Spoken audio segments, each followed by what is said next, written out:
সম্মানজনক রিজিক। সম্মানজনক রিজিক, সম্মানজনক রিজিকটা কি? মৃত্যুর পরে সম্মানজনক রিজিক একটাই সবচাইতে বড়, সেটা হলো জান্নাত প্রাপ্তি। আল্লাহ তাআলা সূরা আনফালের শেষ দিকে সুন্দর করে বলছেন, আল্লাহ রাব্বুল আলামিন বলেন,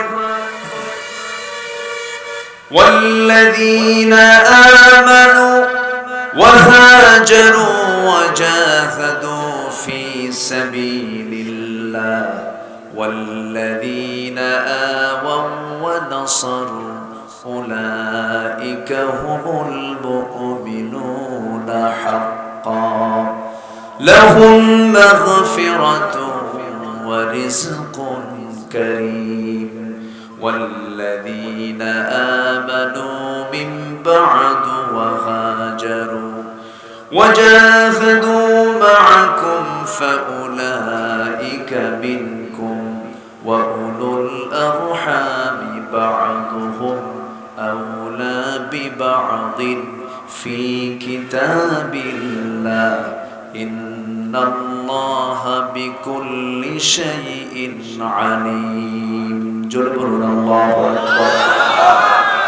সূরাতুল আনফাল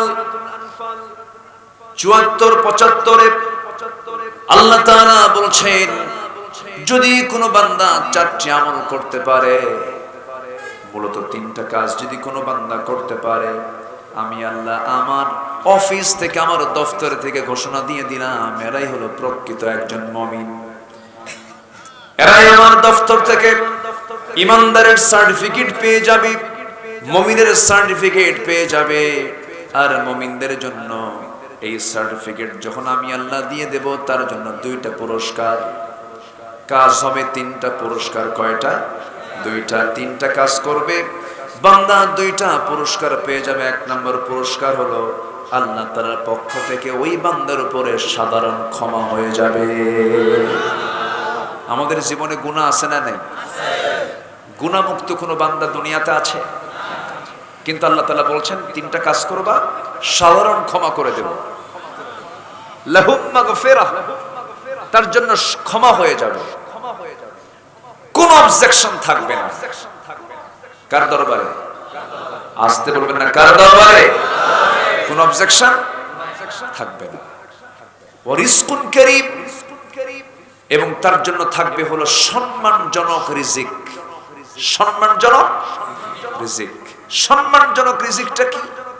মৃত্যুর পরে সম্মানজনক রিজিক একটাই সবচাইতে বড়, সেটা হলো জান্নাত প্রাপ্তি। জোরে বলে সুবহানাল্লাহ। মুদখালান কারীমা, সম্মানজনক জায়গায় তাকে আল্লাহ তাআলা ঢুকাবেন। কিন্তু শর্ত হলো এই 3টা আমল আমাকে আপনাকে করতে হবে। আল্লাহ রাব্বুল আলামিন বলছেন, والذين آمنوا وهاجروا وجاهدوا في سبيل الله والذين آووا ونصروا أولئك هم المؤمنون حقا. পুরস্কার কয়টা? কাজ কয়টা? 3টা কাজ, 2টা পুরস্কার, 3টা কাজ। 1 নম্বর হলো ঈমান জানবে। শুধু ঈমান আনলেই হবে না, আবার এই ঈমানের পরিপূরক আরেক জায়গায় মহান রব্বুল আলামিন সুন্দর করে বলছেন, ইন্নাল্লাযীনা আমানু ওয়া আমিলুস সালিহাতি কানাত লাহুম জান্নাতুল ফিরদাউসি নুজুলা খালিদিনা ফিহা লা ইয়াবগুনা আনহা হিওয়ালা. জোরে বলুন আল্লাহু আকবার। ঈমান শুধু আনলেই হবে না, তার সঙ্গে তোমার আমলে সালেহ করতে হবে, নেক আমল করতে হবে।